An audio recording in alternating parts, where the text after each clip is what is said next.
नमस्कार। प्रस्तुत वीडियो व्याख्यान में आज हम स्नातक प्रथम वर्ष राजनीति विज्ञान के दूसरे प्रश्न पत्र प्रतिनिधि भारतीय राजनीतिक विचारक के पाठ्यक्रम में से भारतीय राजनीति के शीर्ष नेतृत्व गोपाल कृष्ण गोखले के राजनीतिक वसीयतनामे पर चर्चा करेंगे। अब हम समझेंगे कि राजनीतिक वसीयतनामा आखिर है क्या। गोखले का राजनीतिक वसीयतनामा मार्ले मिंटो सुधार अधिनियम, जिसे भारत शासन अधिनियम 1909 कहा जाता है। इस भारत शासन अधिनियम 1909 के प्रावधान भारतीय नेतृत्व को ही नहीं अपितु गोखले को भी संतुष्ट नहीं कर पाए थे।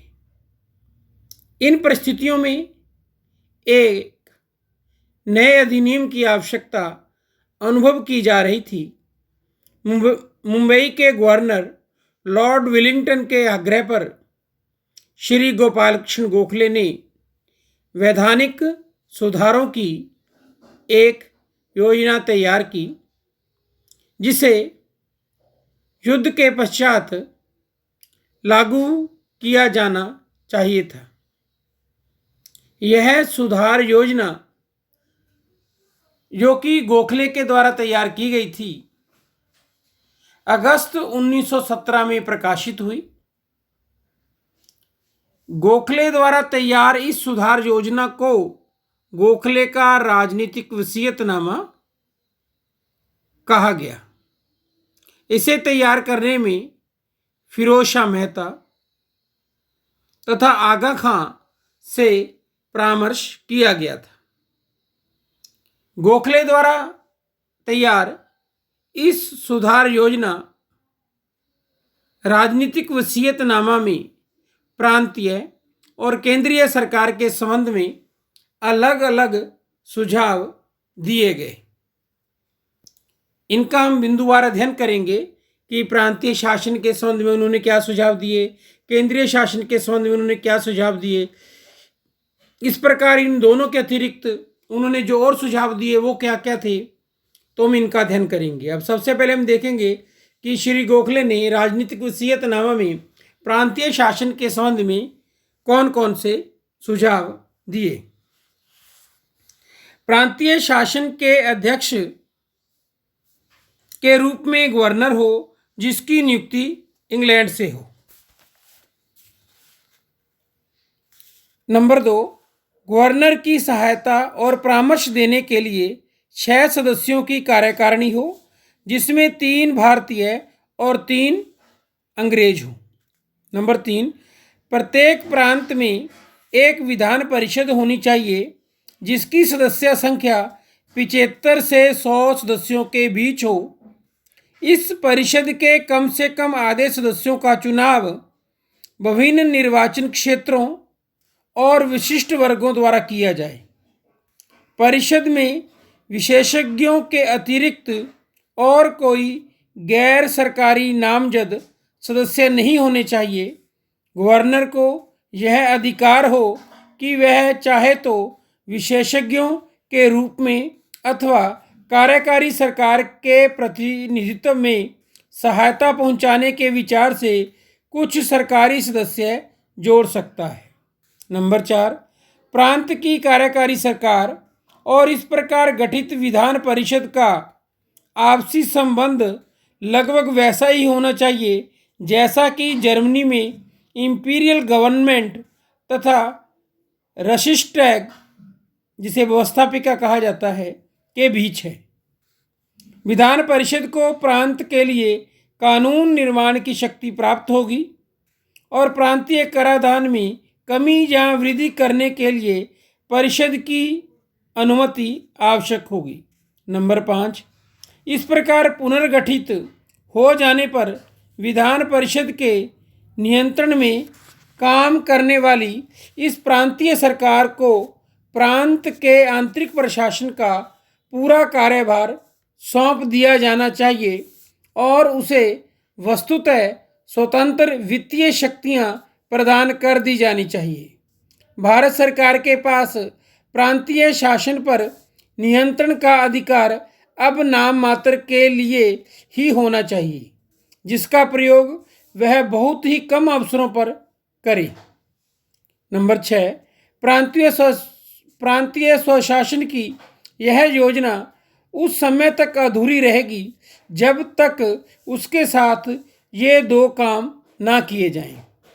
नंबर 1, जिला प्रशासन को उदार रूप दिया जाए। इसके लिए जिलाधीश के साथ अंशतः निर्वाचित और अंशतः मनोनीत छोटी जिला परिषदें जोड़ दी जानी चाहिए। और दूसरा, स्थानीय स्वशासन का अत्यधिक विस्तार किया जाना चाहिए और ये स्थानीय संस्थाएं जैसे ग्राम पंचायतें, म्युनिसिपल बोर्ड, तालुका बोर्ड और जिला बोर्ड अपने कर्तव्यों का समुचित रूप से निर्वाह कर सके। इसके लिए उनके पास पर्याप्त वित्तीय साधन उपलब्ध होने चाहिए। तो ये हमने देखे 6 प्रकार के जो सुझाव श्री गोखले ने प्रांतीय शासन के संबंध में दिए थे। इसके अतिरिक्त उन्होंने 2 और काम बताए, जिला परिषद के बारे में और स्थानीय स्वशासन के बारे में। अब हम नेक्स्ट पॉइंट देखेंगे, केंद्रीय शासन के संबंध में श्री गोखले के सुझाव। इसमें नंबर 1, केंद्रीय शासन को प्रांतीय शासन पर नियंत्रण का अधिकार केवल नाम मात्र के लिए होगा। अतः यह सुझाव दिया गया कि विभागों का पुनर्गठन करते हुए केवल निम्न 6 विभाग और इस प्रकार 6 ही सदस्य होने चाहिए। अब ये बताया गया कि कौन कौन से 6 विभाग होने चाहिए। नंबर 1, आंतरिक मामले। नंबर 2, वित्त। नंबर 3, विधि। नंबर 4, प्रतिरक्षा। और नंबर 4, संचार, जिसमें रेल, डाक और तार। और नंबर 6, विदेश। इनमें कम से कम 2 सदस्य भारतीय होने चाहिए। पॉइंट नंबर 2, केंद्र की विधान परिषद का नाम भारत की विधान परिषद कर दिया जाना चाहिए। विधानसभा की शक्तियां बढ़ा दी जानी चाहिए और सदस्यों की संख्या बढ़ाकर प्रारंभ में लगभग 100 कर दी जानी चाहिए। विधानसभा में सरकारी बहुमत का सिद्धांत फिलहाल उस समय तक बने रहने दिया जाना चाहिए जब तक प्रांतीय स्वायत्तता के प्रसंग में की गई व्यवस्था का पर्याप्त अनुभव प्राप्त ना हो जाए। इस प्रकार नंबर 3, इस प्रकार गठित भारत सरकार को वित्तीय मामलों में भारत मंत्री के नियंत्रण से मुक्त कर दिया जाना चाहिए और अन्य मामलों में भी भारत सरकार पर भारत मंत्री का नियंत्रण कम कर दिया जाना चाहिए। भारत मंत्री की परिषद समाप्त कर दी जानी चाहिए और उसकी स्थिति धीरे धीरे उपनिवेश मंत्री के समान ही हो जानी चाहिए। इसके अलावा गोखले ने अन्य सुझाव भी दिए। उसमें वर्णित है, स्थल सेना तथा नौसेना में अब भारतीयों को कमीशन अर्थात अधिकारी पद दिए जाने चाहिए और उनके लिए थल सेना तथा नौसेना की शिक्षा का उपयुक्त प्रबंध किया जाना चाहिए। इस योजना में मुसलमानों तथा अन्य अल्पसंख्यकों को पृथक तथा प्रत्यक्ष प्रतिनिधित्व देने की आवश्यकता को स्वीकार किया गया था। आगा खां के इस सुझाव को अस्वीकार कर दिया गया कि प्रांतों का जातीय आधार पर पुनर्गठन किया जाए। गोखले की इस सुधार योजना में मुसलमानों के लिए पृथक प्रतिनिधित्व का जो सुझाव दिया गया है उसकी बुद्धिमत्ता पर संदेह किया जा सकता है, लेकिन सामान्य रूप से गोखले की यह योजना रचनात्मक राजनीतिज्ञता का परिचय देती है। तो इस प्रकार हमने इस वीडियो व्याख्यान में यह समझा कि गोखले द्वारा प्रस्तुत राजनीतिक वसीयतनामा क्या है और उसमें क्या क्या उनके द्वारा सुझाव दिए गए हैं। धन्यवाद।